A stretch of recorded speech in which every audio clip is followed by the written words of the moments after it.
Hi mga besh! Ngayon ay Thursday ng tanghali. Kakatapos lang namin kumain. Si Opa natutulog. Ako, maghuhulog ng sulat dun sa post box. Inutusan ako ni Opa. Maglalakad na lang ako kasi malapit lang naman. Hindi ako magpadya. Kakakain ko lang kasi. So, ito ang view. Ito ang lalakarin ko. Malapit lang naman. Wala actually mabilis pag nag-bike ka. So, kakakain ko nga lang. Ito yung gubat. Pag nagpapalakad ng mga aso ang kapitbahay. Well, anyway, kung bago ka pa lang sa aking Facebook page at YouTube channel, welcome to the Netherlands. Ito ang buhay dito mga besh, malungkot. Kaya pag day off ko ay nasa city ako. Yun naman, pag day off ko si Opa, yun yung time na makakakain siya ng mga pagkaing Dutch. Kasi pag nandyan ako, ang pagkain namin puro Asian. Pinapakain ko naman siya ng Dutch food na gusto niya. Pinagluluto ko siya pag kaya kong lutuin. Pero mostly rice ang kinakain namin. Kasi pag hindi mo siya pinakain ng rice ng ilang araw, magtatanong yan, kailan tayo magra-rice? Pwede lutuan. Today ang ulam namin ay fried chicken at chop suey. Syempre may rice. Ganito kagaganda yung bahay dito. Maliliit lang tingnan yan pero sa loob malaki yan mga beshyuks.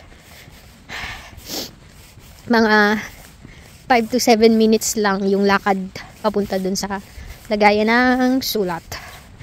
Importante daw kasi itetshiwa. Ang lamig. Ay. Nakaching ako. Lapit na mga besh.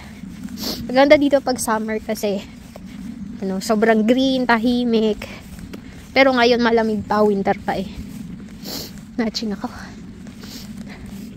Yun, malapit na. Nakikita ko na siya. Hatching ako mga besh.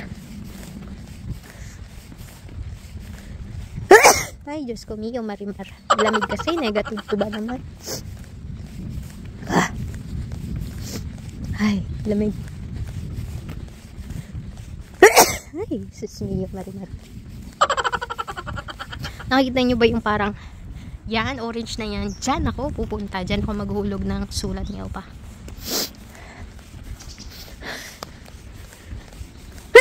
Ay, ang lamig. Lamig kasi mga besyoks. Sobra. Nakabonit na ako pero masakit pa rin yung ulo ko sa lamig. Lapit na.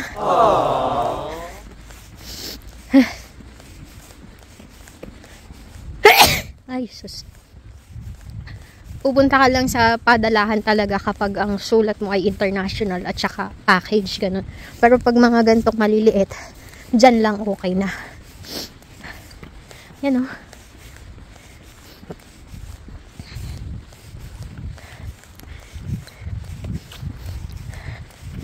Natching ako. Ito siya.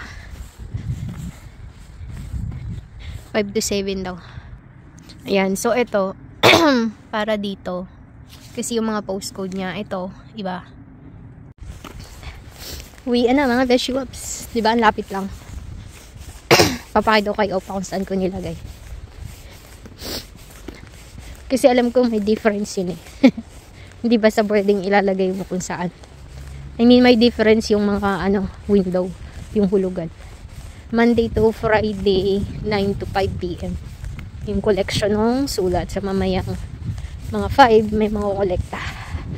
Ay, lamig, my gosh. Kasi dito napakadali magpadala ng ganyan. As in, halimbawa, pinadala mo ngayon, the next day, nandun na sa bahay mo. May pinadala ko sa kuya ko ha. Biruin yung January 5 ko pa. Ay, January 10 ko pa pinadala.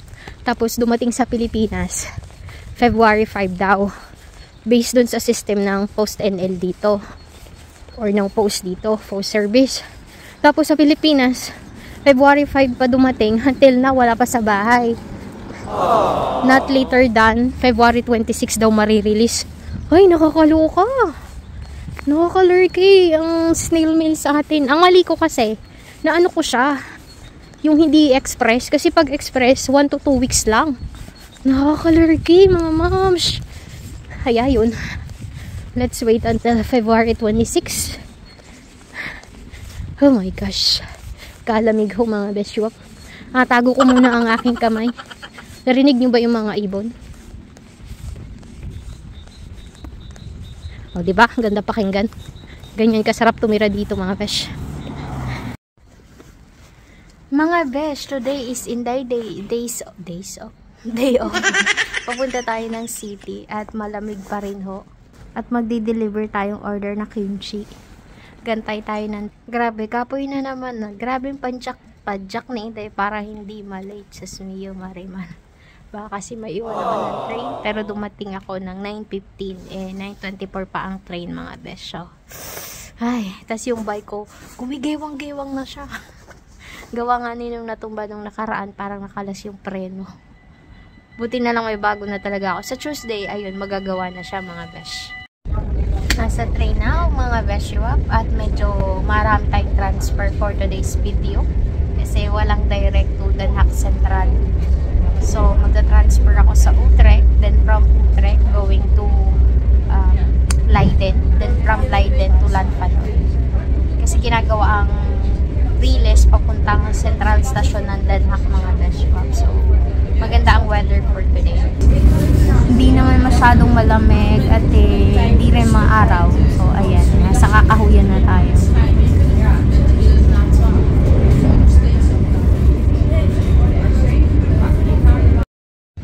So, ito na nga, mga besh. Nag-aantay na ako ng train ko. Dito muna ako sa taas. Nakakita pa ako ng dalawang Pinoy. Mga kaibigan ko yon. Tapos magkapit-bahay lang pala kami. Hindi ko alam. My goodness. Diyan ako, bababa na tayo, mga beshiwap, at tayo maiwan ng train.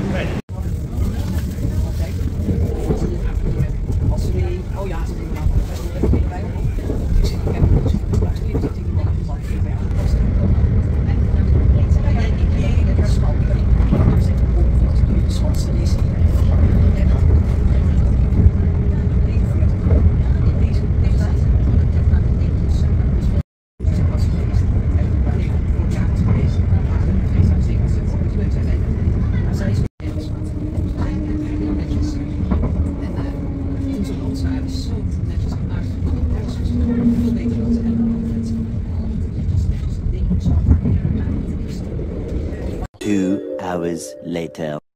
Hayun, mga beshiwap, napaubos ko na ang kimchi. Salamat sa mga bumili, sa susunod ulit. So, gagala muna ako dito saglit kasi may aantayin pa akong isa. Gala muna tayo, mga beshiwaps. Gala tayo dito sa sentrum ng Den Haag at ako'y may bibilihin pala. Wala akong lotion. Bumili ako ng lotion ko tsaka nung pangpaligo ni Opa. Yung kinita ko sa mga kimchi.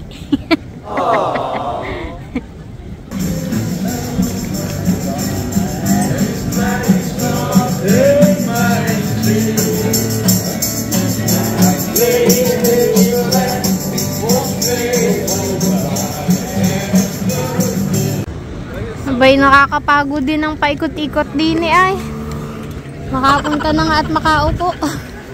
Punta ako sa Filipino restaurant. Uupo ako. Doon ako mag-aantay ng aking dapat antayin, mga besh. Kakapagod din ay.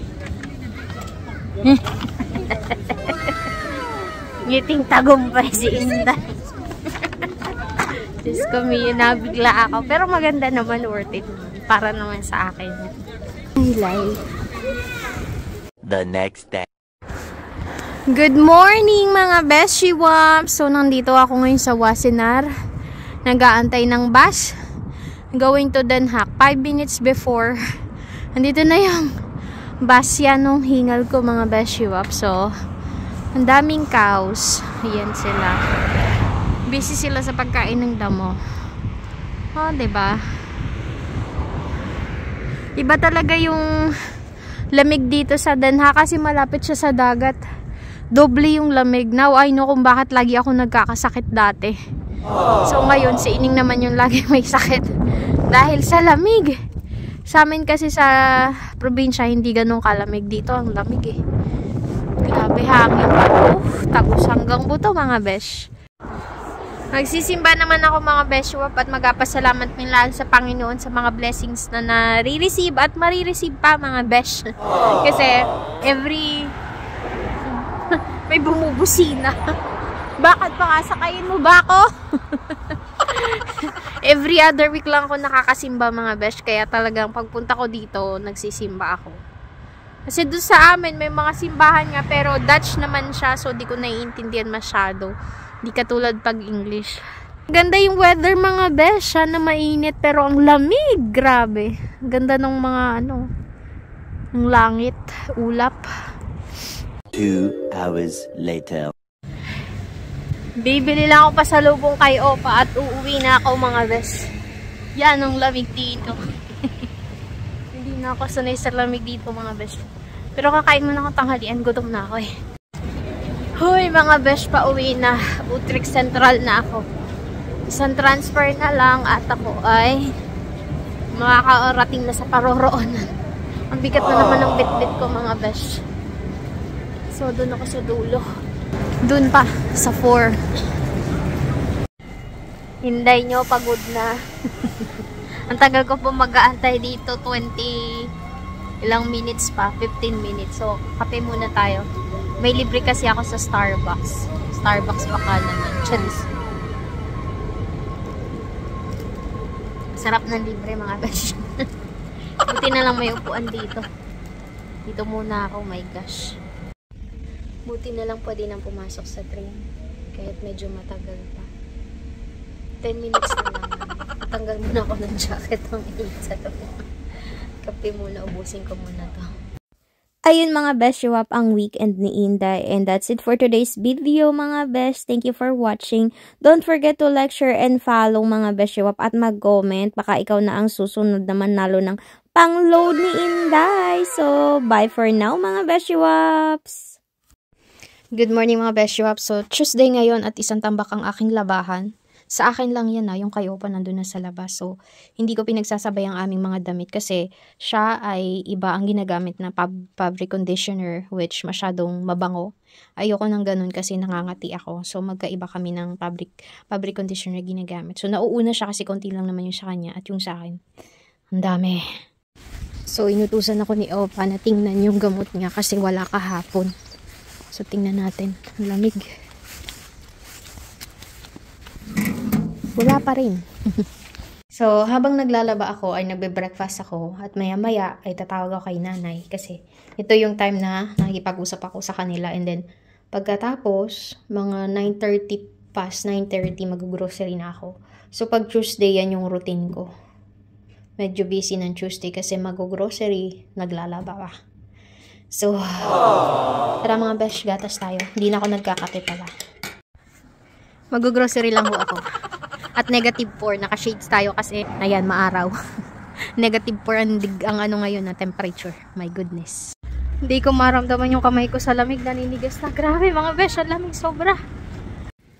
At ayun mga Beshuap, alam niyo na, syempre umpisahan na natin ang ating pag-grocery. So, kumuha ako ng mangga dyan at saka lemon kasi wala na kaming stock na lemon. At ubos na ang aking lemon. Yung bunga ng lemon ko ay naubos ko na mga besh. At natutuyot na siya.